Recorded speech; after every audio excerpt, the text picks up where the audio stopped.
विष्णुपुरा गांव शहर से दूर पहाड़ियों के पीछे बसा हुआ एक छोटा सा खूबसूरत सा गांव था। उस गांव के लोग अपना गुजर बसर हर रोज़ काम करके किया करते थे। उनके पास पहले से बचा हुआ धन नहीं था।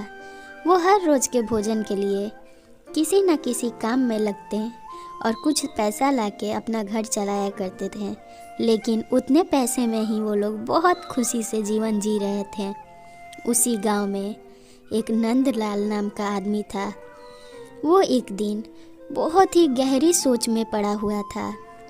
वो अपने बिस्तर पे सोए हुए ये सोच रहा था कि ना जाने उसके परिवार का गुजर बसर कैसे होगा। उसे एक छोटी सी बीमारी लग चुकी थी। वो बहुत घबराहट में था। उसकी पत्नी दूसरे के यहाँ से काम करके आती, अपने पति को बुलाती और उसे टेंशन में देख उसे समझाने की कोशिश करती। नंदलाल अपनी पत्नी की बातें गौर से सुन रहा था। अंदर ही अंदर उसे ये चिंता खाए जा रही थी कि अगर उसे कुछ हो जाता है तो उसकी पत्नी का क्या होगा।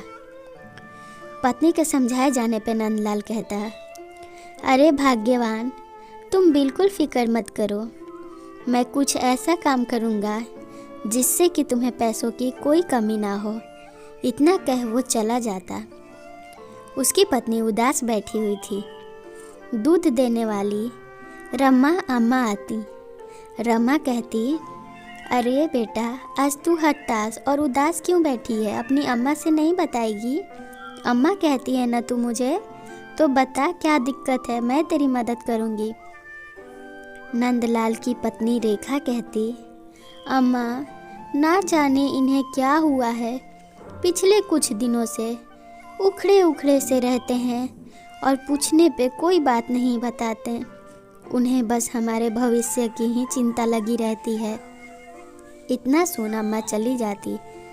नंदलाल का मित्र हरिया आता और वो अपने चर्चे पे लग जाता। वो कहता, और बताओ भाई नंदलाल, कितने पैसे कमाए? मेरा तो अच्छा खासा पैसा चल रहा है। नंदलाल उदास मन से कहता, क्या करूँ भाई, काम में मन नहीं लगता। शरीर बैठा जा रहा है। मैं किसी की मदद भी नहीं ले सकता। नंदलाल अपनी डालियों से भरा हुआ ठेला लेके शहर की ओर बेचने के लिए चला जाता।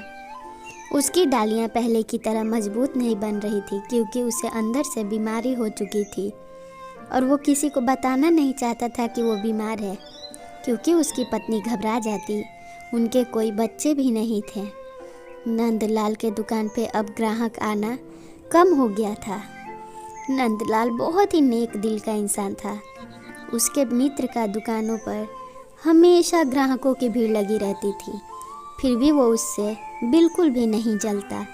अपने 2 पैसे की कमाई में ही वापस खुशी खुशी घर लौट जाता। वो बस अपने आप को आगे बढ़ाने में लगा रहता। वहीं उसका मित्र बहुत ही चालू और बेईमान था। उसकी पत्नी भी वैसी ही थी। जसुंधरा अपने पति से कहती, देखो जी, आप जरा ज़्यादा मेहनत करो। आप उधर ज़्यादा मेहनत करेंगे तो हमारे घर में और पैसे आएंगे और गांव के हम सबसे अमीर बन जाएंगे। उसका पति उससे कहता, अरे तुम्हें पता है, नंदलाल के दुकान पे तो एक भी ग्राहक नहीं आते और मेरे दुकान पे ग्राहकों की कमी ही नहीं होती। मुझे तो बहुत हंसी आ रही है नंदलाल पे। उसकी पत्नी कहती, क्या सच में आप ऐसा देखे हैं? नंदलाल भाई साहब की दुकान पे एक भी ग्राहक नहीं आते? तब तो हम लोग जल्दी अमीर बन जाएंगे। हमारा नाम तो आसपास के सभी गांव में मशहूर हो जाएंगे। दोनों नंदलाल के गरीबी पे हंस रहे थे। नंदलाल एक दिन अपनी पत्नी का इंतज़ार करते करते दूध लाने जाता। दूध वाली रमा अम्मा कहती, अरे बेटा, तेरी पत्नी भी उदास रहती है और तू भी उदास रहता है। कोई दिक्कत परेशानी है तो मुझसे बता, मैं हूँ ना। आखिर हम गांव वाले एक दूसरे के लिए ना खड़े हुए तो क्या फ़ायदा। नंदलाल समझाने की कोशिश करता और कहता, नहीं अम्मा, ऐसी कोई बात नहीं है। इतने में उसकी पत्नी दूसरे के यहाँ से काम करके आ जाती और अपने पति से कहती, चलो घर चलते हैं। अम्मा कहती, बेटा नंदलाल की तबीयत कुछ ठीक नहीं लग रही, तुम थोड़े से दूध और ले जा। वो लोग वहाँ से दूध लेके निकल जाते हैं। उस दिन नंदलाल की पत्नी ठान लेती है कि वो नंदलाल से उसके उदास रहने के कारण जान के रहेगी। नंदलाल अपना कारण बताता। उसकी पत्नी दुखी हो जाती और हिम्मत करती। फिर कुछ ऐसा हुआ कि नंदलाल उस दिन बाज़ार में जाता तो उसके ही दुकान पे ग्राहकों की लाइन लगने लगती है और उसके मित्र के दुकान पे ज़्यादा ग्राहक नहीं आते।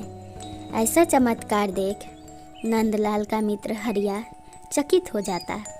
नंदलाल अपने घर के बाहर एक छोटा सा ढाबा खोल देता जिस पर कि वो ज़रूरतमंद लोगों की मदद करता। सभी गांव वाले हैरान थे कि नंदलाल के पास इतने धन आए कहाँ से कि ये सब अनाथों की और बुजुर्गों की मदद कर रहा है। आखिर इसके पास ये सारे पैसे कहाँ से आए? इसके पास तो पैसे का 1 रुपया नहीं था। और तभी वो लोग इस बात का पता लगाने में लग जाते हैं। नंदलाल की पत्नी को उस गांव की मुखिया की पत्नी बुलाती और कहती, देखो तुम मुझसे सही सही बताओ, तुम्हारे पति के पास ऐसे कहाँ से खजाना आ गया जिससे कि वो सबकी मदद कर रहा है? तुम्हें तो सब कुछ पता होगा, हमें भी बताओ, हम लोग भी तुम्हारे अपने हैं। नंदलाल की पत्नी मुस्कुराते हुए कहती, देखो एक दिन की बात है, मेरे पति उदास और हताश थे अपने बीमारी को लेके।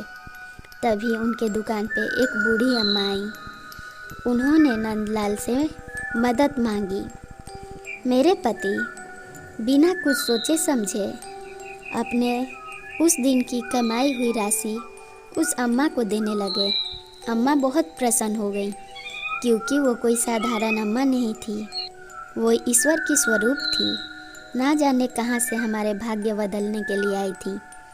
और जब मेरे पति ने उन्हें वो पैसा दिया, मुस्कुराते हुए उन्होंने आशीर्वाद दिया और हमें एक ऐसी चीज़ दी है जिससे कि हम जो भी मांगे पूरा हो जाता है। मेरे पति की बीमारी भी ठीक हो गई और हम लोग उस जादुई की चीज़ को गांव वालों को आगे बढ़ाने में लगाते हैं।